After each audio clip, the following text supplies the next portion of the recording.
जय हिंद, जय भारत, भारत माता की जय। नमस्कार, আমি চন্দন মণ্ডল, অল ইন্ডিয়া ড্রাইভার। দাদাভাই ননস্টপ 38 বছর এই লাইনে যুক্ত আছি, ভালো আছি, সুস্থ আছি, কর্মের মধ্যে আছি। আপনারাও কর্মের মধ্যে থাকবেন। যাই হোক, যেরকম যা যোগ্যতা আছে সেইভাবে, ছোট যেরকম বড়, যার যেরকম ক্যাপাসিটি আছে সে সেই কাজ করবেন, কর্মের মধ্যে থাকবেন। পকেট কামানোর চিন্তা করবেন না, কারণ আমি সত্যি কথা বলতে আমি খুব ট্যাকেল করেই আজকের ডেটে আমি এখানে আছি। তো প্রত্যেকটা দাদাভাই, আমাদের বাঙালি হিন্দু সনাতনীদের আমি হাত জোর করে বলছি, সবাই কর্মের মধ্যে থাকবেন, সুস্থ থাকবেন, ভালো থাকবেন। আমি ভালো আছি। আমরা হিন্দু হিন্দু ভাই ভাই, এটাই হলো গিয়ে আমাদের প্রথম লক্ষ্য। হিন্দু হিন্দু ভাই ভাই, কোনো জাতপাত নেই, হিন্দু মানেই আমাদের ভাই। কারণ আমি অল ইন্ডিয়া ঘুরছি, যেই স্টেটে জাত একসাথে আছে মানে সেই স্টেটে তার কোনো বিপদ নেই। আমাদের বাঙালি কী বলতো, কাকড়া, মানে একজনা উঠলে তাকে টেনে না পায়। এই জিনিসটা কেন হয়েছে, এটা সিপিএম করে গেছে। ইংলিশটা আমাদের টাইমে জ্যোতি বোস তুলে দিল।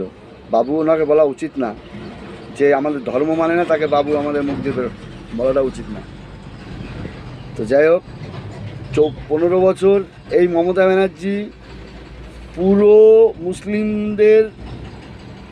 মুসলিম মানে বাংলাদেশ করার জন্য একদম উঠে পড়ে লেগেছিল। তার কোনো মানে এটা আমরা দেখতে বাকি নেই। কারণ যত পুলিশ অফিসার, যত ডিএম কালেক্টর, ম্যাক্সিমাম মুসলিম ঢুকিয়েছে, ইন করেছে। খোঁজ নিয়ে দেখুন, আমি ইন্ডিয়া ঘুরছি, আমি জানি।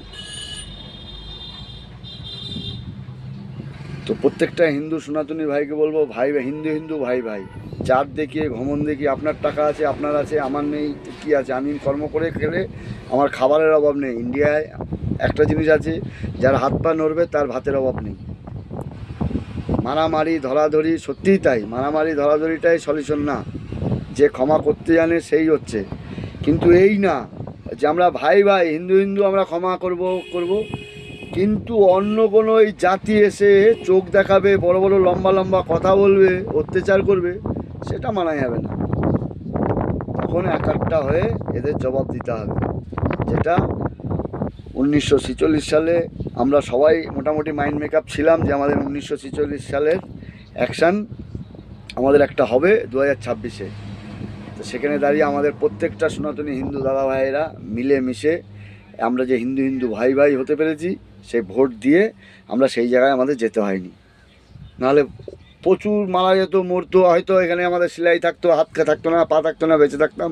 এই ধরনের প্রচুর মানুষ আমাদের হিন্দুদের মধ্যে থাকতো। কারণ যখন আমি ফিল্ডে নামবো, কী হবে দেখে লাভ নেই। টার্গেট একটাই, আমার জাত বাঁচাতে হবে, এটাই হচ্ছে টার্গেট। তো সেখানে দাঁড়িয়ে সেটা হয়নি। গোপাল মুখার্জি 1946 সালে যেটা ফেস করতে হয়েছে সেটা আমাদের ফেস করতে হয়নি। তো সেখানে দাঁড়িয়ে সবাই, প্রত্যেকটা হিন্দু বাঙালি সনাতনী একদম হাতে হাত, কাঁধে কাঁধ দিয়ে চলবেন, এই বলেই রাখছি। জয় হিন্দ, জয় ভারত, ভারত মাতা কি জয়। হর হর মহাদেব, হর হর মহাদেব। জয় জয় শ্রীরাম, জয় জয় শ্রীরাম, জয় জয় শ্রীরাম। হর হর মহাকাল।